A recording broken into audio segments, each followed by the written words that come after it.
Yesu nashimwe. Mwese ndabasuhuje, mwese nifurije amahoro n'imigisha ava ku Mana twese myiza. Tumaze iminsi tutaganira,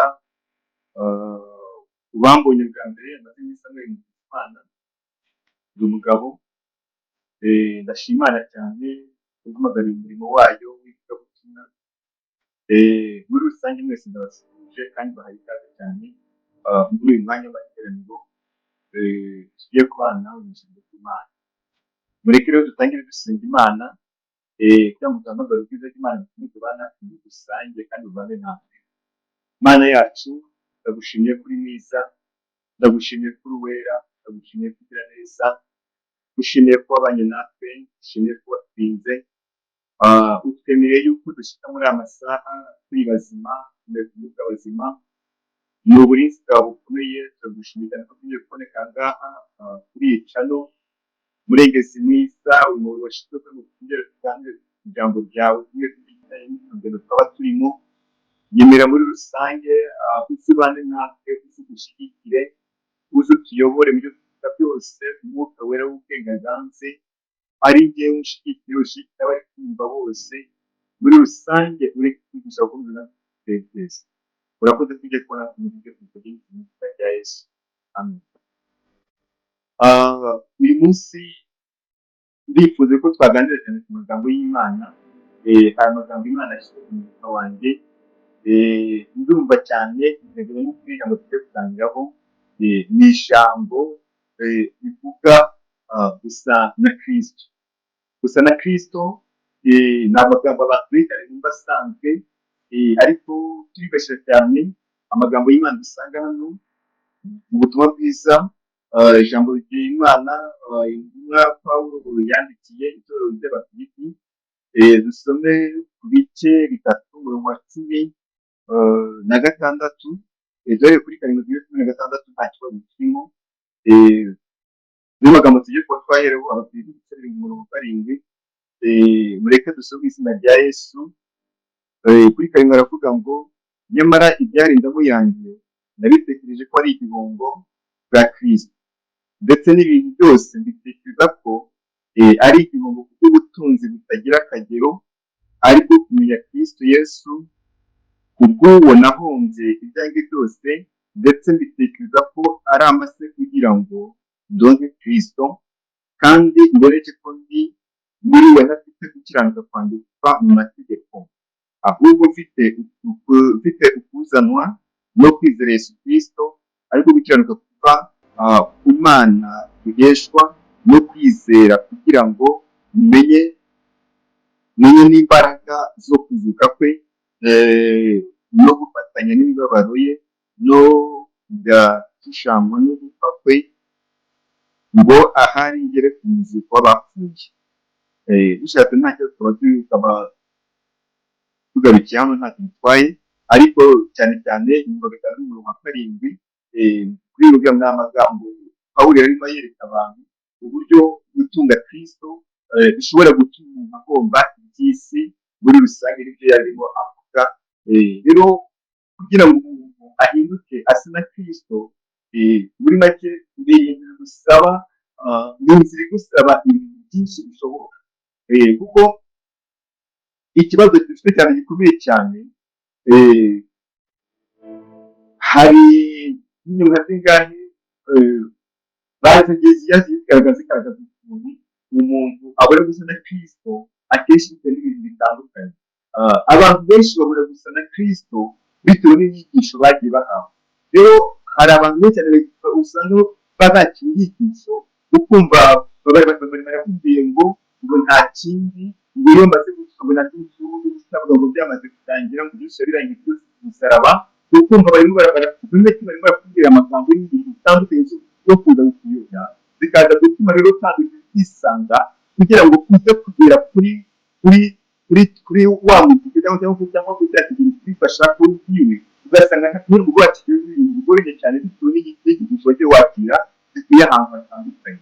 Rero niyo mpamvu ijambo rikubwira ngo iyo umuntu ari muri Kristo Yesu aba ari icyaremwe gishya, ibyakera byose biba bigushira. dore bamaze gushira urumva ko abamaze gushira wowe muri make ya kamere yawe yose imaze gushira bamaze kujya muri Kristo bivuze ko bamaze kwinjira mu bundi buzima bivuze ngo ntabwo ari wowe uba wongera kwiyobora ahubwo umwuka w'Imana w'ubwawe niwe uba ukuyobora akajyana nawe muri rusange. Rero intego yatumye turemwa tukajya ku isi. Muri make abantu benshi bisangiye intego akenshi bagenda bayishyira ku ruhande, ugasanga Imana y'ubwayo yaturemye ifite intego kugira ngo tuzajye mu ijuru nta kintu Imana yashaka. Ariko abantu benshi cyane ugasanga kubera ubuzima bw'isi, kubera ibintu abantu barimo bitandukanye, bikaza kugenda bituma bahuje icyo bita intego ya Kristo. Ugasanga ibintu Kristo afite yo kugira ngo tuzajye mu ijuru benshi n'ubundi bamaze kuyitakaza, aho ugasanga amaso y'abantu ari kureba kuri isi kurusha kuba baza kuba bareba kuri Kristo muri rusange. Rero Imana yaremye umugore n'umugabo mu ishusho yayo. Muri make Yesu yari gutangira ugatandukanye ikintu cy'ubwira ukuntu Imana yaremye umugore mu ishusho yayo, bivuze ngo twese umuntu aho yava akagera yaremwe ari mu ishusho y'Imana. Ntabwo umuntu yaje ari ikintu cy'imurikira gutyo, ahubwo ni umugambi Imana yabanje gutekerezaho, ibanza kumwiza, ibanza kumva ukuntu kuba yatekereza, ukuntu kuba yaremye, ikamenya neza uyu muntu nagera ku isi yigisha n'ibintu agomba kuzakora maze kugera ku isi, kuko mu ntego nyamukuru Imana yarashyize niyo kugira ngo tuzajye dukurikira kuyobora mu buryo bwose bushoboka. Niyo ntego nyamukuru Imana icyenda cyane. Rero Satani ashuka abantu benshi ko nibakora icyaha ariko basa neza kandi ari ukubeshya. Icyo ni ikintu cyane buriya Satani akunda gukoresha mu buryo butandukanye, akereka abantu niba bakora icyaha ngo nibwo bari bwize ko basa neza, kwereka ngo nutunga amafaranga menshi yakuye mu bijyanye n'ibikujyemo uraza kuba wasa neza, n'ibyo wambaye neza kuba wasa neza. Ariko ugasanga ikintu gikomeye cyane yamaze kuba yatumije icyo bita intego y'ijuru, kuko intego y'ijuru icyo Imana ibishaka cyane nuko tugomba gusa na Kristo kurusha ibindi byose. Ibyo wakora byose ugomba gukora ikintu cyo gusa na Kristo mu buzima bwawe, kuko Imana ntabwo igeze kwiyumva ntakure, ahubwo irashaka yuko ubwawe no mu kazi kawe uri gukora ari wowe ubwawe rero ni gusa na Kristo, kuko Kristo afite imuranga. Yesu nashimwe cyane. Rero niba ushaka kuba umuntu Imana yishimiye, saba Yesu birahagije. Yesu birahagije. Reka dusome mu Efeso ku bice bine byabo, ya Efeso ibice bine umurongo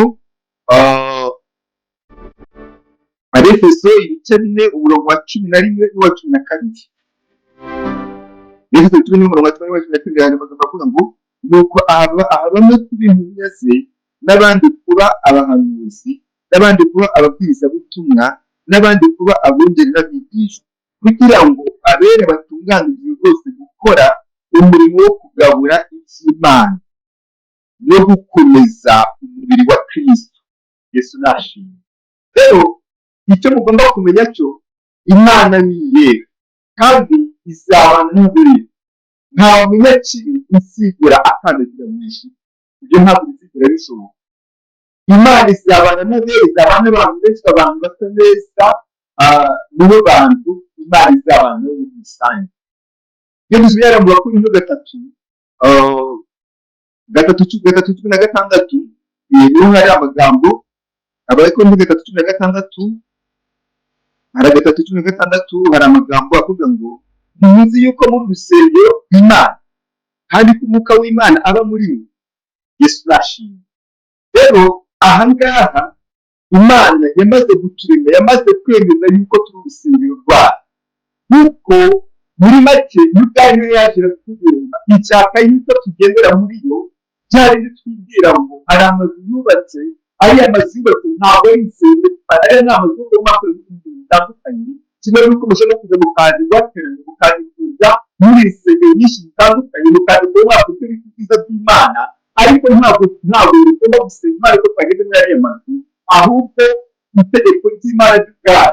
Imana y'ubwayo irashaka yuko umuntu wese aho yaba agenewe, aho yaba yicaye, umenye neza yuko urusengero rw'Imana kuko muza kumenya neza yuko urusengero rw'Imana biraza ko byakubuza kuba wakora ikibi, biraza ko byakubuza kuba wakwisanga mu bintu bitandukanye, biraza ko byakubuza kuba wakwisanga uri mu buzima bumeze gutya na gutya, ahubwo icyo Imana idushakaho ni uko tugomba gusa nayo, kandi nta handi hantu abantu bazarebera uretse kuri za mbuto. Niyo mpamvu kugira ngo ritoze ari 500 atuze amagambo ndavuze ngo niba n'umwuka niko muzakora ibyo kamere igashaka, kuko ibyo umwuka ashaka n'ibyo kamere yifuza. Bivuze ngo rero umuntu yoba n'umwuka wera w'Imana, uwo nguwo wagiye ku kigero cya Kristo, uwo nguwo ushobora kuba wasa na Kristo bikaba byashoboka, ariko nibitemera kuyoborwa n'umwuka w'Imana gusa na Kristo biragoye cyane kuri wo. Niyo mpamvu Imana ishaka yuko umuntu wese mu Kristo aryamye agomba kuba yareba ikintu cya Kristo agasa na Kristo, kuko gusa na Kristo nta kindi bisaba kumwemera gusa, ukemera yuko ari umukiza. Yesu nashimwe cyane. Rero icyo mugomba kumenya cyo ishuri ntabwo rikorerwa, ni impano duhabwa iyo tumaze kwihana. Iyo umuntu amaze kwihana akakira Kristo nk'umukiza mu buzima bwe, ntabwo bivuze ngo hari ubundi bintu runaka bazakora ngo Imana izishime. Ibyo wakora Imana ikishima ni ukwihana, maze iyo umaze kwihana utangira rwa rugendo rwo kuyoborwa n'umwuka w'Imana, ugatangira urugendo rwo kuba wakuza ukaba wakwera imbuto nk'uko Imana ivuga ngo nta handi bizabera mu mbuto rera abandi bose. Nuko icya mbere cyo umuntu wese wemererwa kuyoborwa n'umwuka w'Imana, ubwo ni umwana w'Imana. Niba ukeneye kuyoborwa n'umwuka w'Imana, ntabwo ari umwana w'Imana. Yesu nashimwe. Iyo dukinga gusa na Kristo, uba wamaze no kuba umwana w'umutambyi ubwari bw'ijuru. Rero icyo usabwa kugira ngo use na Kristo, icyo usabwa ngo use na Kristo nta kindi, icya mbere ni ukuzuza umwuka wera. N'icyo cyo n'ubundi kirakenewe. Iyo umaze kuzuza umwuka wera w'Imana, uba uri kuzuza umwuka wera w'Imana, gusa na Kristo biba byoroshye cyane, rwose biba byoroshye muri rusange. Rero nta kintu usabwa, urasabwa kuba wakuzuza umwuka wera, kuko n'ijambo rivuga ngo mugende mu rugo rw'umwuka wera, niyo muzakora ibyo kamere igashaka. Muri make kamere ibyo yifuza bifite n'icyo umwuka yifuza. Niyo mpamvu dusabwa kuba twakunze, kuba twayoborwa n'umwuka, kuba twakora ibyo Imana ishaka, kuko Imana y'ibyaha, Imana y'ibyaha y'ibyaha, kandi abayisenga bakwiye kuba basenga bukuru n'ubuzima. Yesu nashimwe. Rero icyo mugomba kumenya cyo, hari imbuto z'umwuka nizo zigaragaza gusa na Kristo, urukundo. Ijambo bita urukundo, Yesu yavuze ijambo aravuga ngo mukunde nkunda mugenzi wawe uko wikunda. Muri make aha ngaha Yesu arimo agaragaza ikintu, n'ubwo umuntu yaba atanagushaka, wowe ubwawe utegetse kuba wamukunda utitaye uwo ari we, ahubwo wowe ubwawe ukavuga ngo bitewe n'Imana yanjye, kuko ubundi umuntu uba muri Kristo Yesu, umuntu uba yuko amaze gusa na Kristo, uwo nguwo muri aba afite icyo bita urukundo, kandi abona icyo bita amahoro, kandi abona icyo bita ibyishimo muri we, abona icyo bita ubugwaneza, abona icyo bita ingeso nziza, abona icyo bita kwihangana, abona icyo bita kwirinda, abona icyo bita gukiranuka no kugira neza. Muri make gukora nk'umukristo ugasa na Yesu niko rufatiro rwonyine bizashobora gutuma wisanga wageze mu bwami bwo mu ijuru. Naho burya ibyo iyo utabikoze kugira ngo wisanga mu bwami bwo mu ijuru ntabwo bishoboka. Dusome Abafilipi 2, Abafilipi 2:4-5. Abafilipi 2:4-5 hari amagambo avuga ngo umuntu wese muri mwe areke kwizirikana ubwe, ahubwo azirikane n'abandi, mugire wa mutima wari muri Kristo Yesu. Yesu nashimwe. Ngo umuntu wese muri twe ngo areke kwizirikana we ubwiwe, ahubwo azirikane n'abandi. Muri make iyo umuntu yamaze gusa na Kristo, muri make ntabwo aba akireba ku ruhande rw'iwe, kuko niba uzi neza yuko uri umukozi ubereye abandi, niba uzi neza yuko uri umugabo ubereye urugo rwawe, uzi neza ko uri umugore ubereye urugo rwawe, iyo umuntu amaze gusa na Kristo amenya neza n'icyo asabwa, amenya neza yuko n'undi ashinzwe no kwita ku buzima bw'abantu, ntabwo aba ashinzwe kwita ku buzima bw'iyo bwite, ukumva muri wowe utangira no kuba wagenera abandi bose bari mu byaha, abandi bose bari kunyuka, ukumva bose wabagirira umutwaro, ukumva wabitanye, ukumva wabasenyera, niyo ubona mwene sawa ari kugenda ugafata umwanya wo kubamusengera imbere y'Imana, ukamwitangira ukamusengera bitewe n'uko muri make niba waje gusa na Kristo. Nta kindi bisaba iyo amaze kumvira umwuka wera, iyo amaze gusa na Kristo ukagira wa mutima ngo ari muri Kristo, nibyo yonyine bishoboza wagira ngo Yohana wa mbere ibice 3 umurongo wa 1 n'uwa 2 tugiye gusoma, aravuga ngo nimurebe urukundo runyabuje Data twese yadukunze, rwatumye twitwa abana b'Imana, kandi niko turi. Nicyo gituma ab'isi batatumenye nuko batayimenye. Bakunda, ubu turi abana b'Imana, ariko uko tuzamera ntikurerekana. Icyakora tuzi nuko Yesu niyerekana tuzasa nawe kuko tuzamureba uko ari. Yesu nashimwe cyane.